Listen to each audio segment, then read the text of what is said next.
Procedan a desalojar la iglesia, a cambio. De acuerdo. 5 obreros muertos y más de 100 heridos, al menos 45 de bala. Para Vitoria, el 3 de marzo de 1976, miércoles de ceniza, quedó grabado a sangre y fuego. Salinas, que hemos contribuido a la paliza más grande de la historia. Cambio.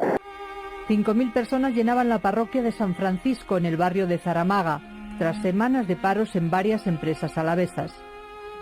En materia de orden público, aquellos 7 primeros meses de 1976 hicieron realidad la frase acuñada por Manuel Fraga desde su despacho de gobernación: la calle es mía. La policía armada, los grises, esperaron a que la iglesia se llenara para ordenar el desalojo.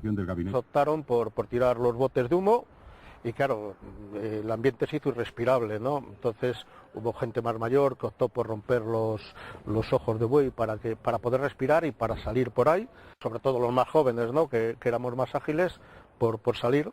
Al ver que al final de la calleja estaban repartiendo palos y se oían ruidos, sinceramente no pensábamos que serían disparos. Eran disparos, ráfagas de metralleta. El párroco recogió estos casquillos dentro de la iglesia. Los asesinatos de Romualdo, Pedro, Paco, Bienvenido y José. El primero que cayó, Pedro María Martínez Ocio, 27 años, trabajador de forjas alavesas. Su hermano José Luis culpa a los empresarios de presionar para poner fin a la huelga. El empresario de forjas alavesas llegó a decir que antes de admitir a los despedidos del comité que pasarían por encima de su cadáver. 2 días después de la matanza, 50.000 personas asistieron a los funerales. Estos muertos son nuestros, son de todo el pueblo de Vitoria. Que la responsabilidad de los que siguen echando a la gente a la calle con mensajes de un tipo o de otro les corresponde íntegra en cuanto a resultados trágicos como los que hemos vivido en Vitoria. Fraga culpó de los sucesos a una organización sindical, Comisiones Representativas. Sus líderes cumplieron 1 año de cárcel por sedición. Que no es posible aceptar planteamientos anarquistas o planteamientos utópicos en un momento como este es absolutamente indudable. Que el país no los va a tolerar y que el gobierno no los puede aceptar es evidente también. Y esa es la terrible lección de estos días. Y por supuesto, tengo que decir que la responsabilidad de los que siguen echando a la gente a la calle con mensajes de un tipo o de otro les corresponde íntegra en cuanto a resultados trágicos como los que hemos vivido en Vitoria. El 3 de marzo del 76 murieron 5 trabajadores y hubo bastantes heridos. Fue Fraga en aquel momento, cuando ocurrieron aquellos sucesos, ministro de Gobernación, que sería hoy en día lo que conocemos como ministro del Interior. Precisamente la Asociación de Víctimas del 3 de marzo de Vitoria-Gasteiz ha lamentado que Fraga haya muerto sin haber sido juzgado por su responsabilidad en dichos hechos.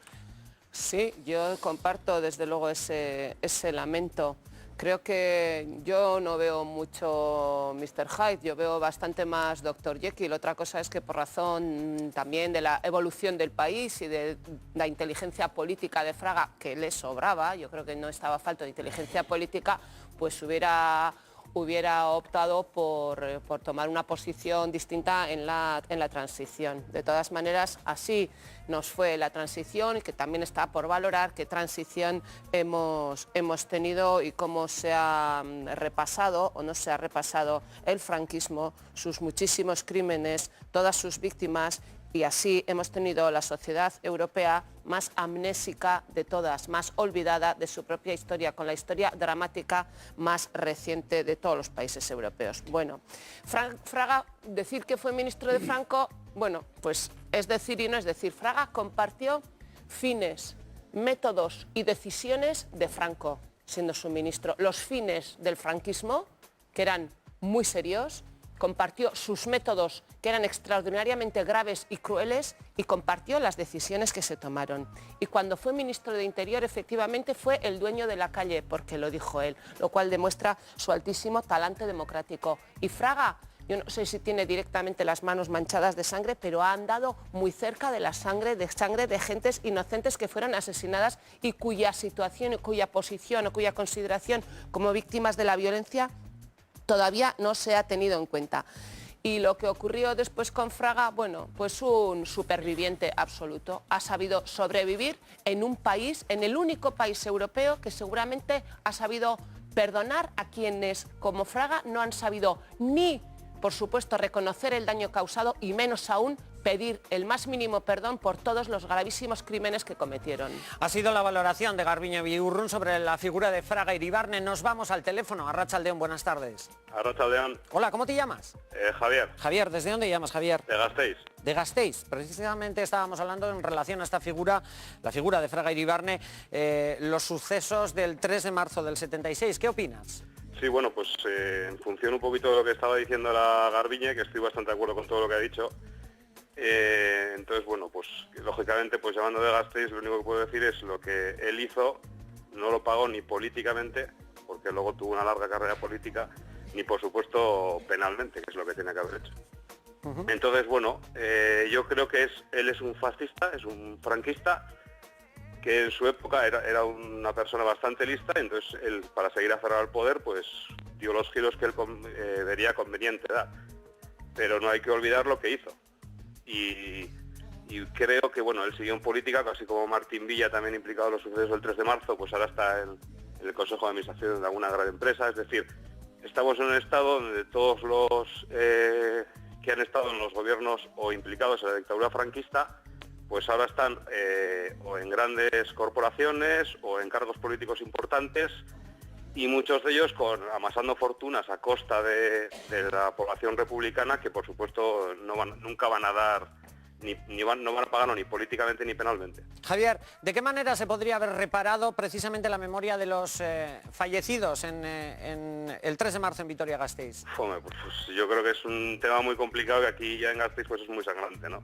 Y parece ser que los años pasan, la gente se va muriendo y creo que al final no va a pasar nada. Pues ¿qué se podría hacer? Pues no sé. En principio, pues yo creo que haberlo detenido y haberlo juzgado, por supuesto, por lo que hizo, a él y a Martín Villa. Porque esto tiene nombres y apellidos. Y que me gustaría antes, perdona Claudio, decir una frase que él dijo en el hospital, después de visitar a uno de los heridos que luego fallecería después, y él dijo textualmente, Fraga Iribarne: el que no haya aprendido la lección de Vitoria, él verá lo que hace. Pero yo no estoy dispuesto a pasar porque ahora se venga diciendo ustedes tienen la culpa. Desde luego el que quiera plantear la lucha la tendrá, con todas las consecuencias. Dejémonos de pamplinas. Y esto ha quedado impune. Manuel Fraga se va sin que su partido haya condenado el franquismo en nuestro país y que en el banquillo se vaya a sentar un juez por investigar la memoria histórica. En días como hoy defendemos, probablemente más que nunca, el derecho a la memoria histórica de aquellos a los que todavía no se les ha reconocido. Durante los 7 años que tuve la honra de ser su colaborador inmediato como ministro, tuve una experiencia extraordinaria de este grande hombre, sin duda el mayor y el más representativo de los españoles del siglo XX y uno de los mayores gobernantes que hemos tenido en nuestra historia.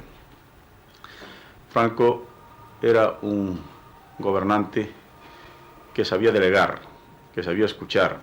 En larguísimos consejos de ministros conocía los últimos detalles de los asuntos, que en negociaciones complicadas, como por ejemplo la de las bases norteamericanas del 68, con un trabajo increíble de largas horas de despacho, de leer y subrayar papeles, los conocía mejor probablemente que ningún ministro. Que en 7 años que estuve con él en estas reuniones, solamente una vez le vi reprender a un ministro, y era porque en esa misma reunión había de alguna manera atacado despiadadamente a otro. En definitiva, el haber servido a su lado constituye un gran honor y una gran lección para todos. Y esa lección de serenidad, esa lección de patriotismo, de haber luchado toda su vida para hacer una España mayor y mejor, es la que debe ahora presidir en estos momentos tristes, y de, aceptando la decisión acertadísima que ha hecho de un sucesor, hacer todos piña junto de él para continuar la gran labor de la España de Franco de estos años, poniéndola a la vez a la altura de los tiempos.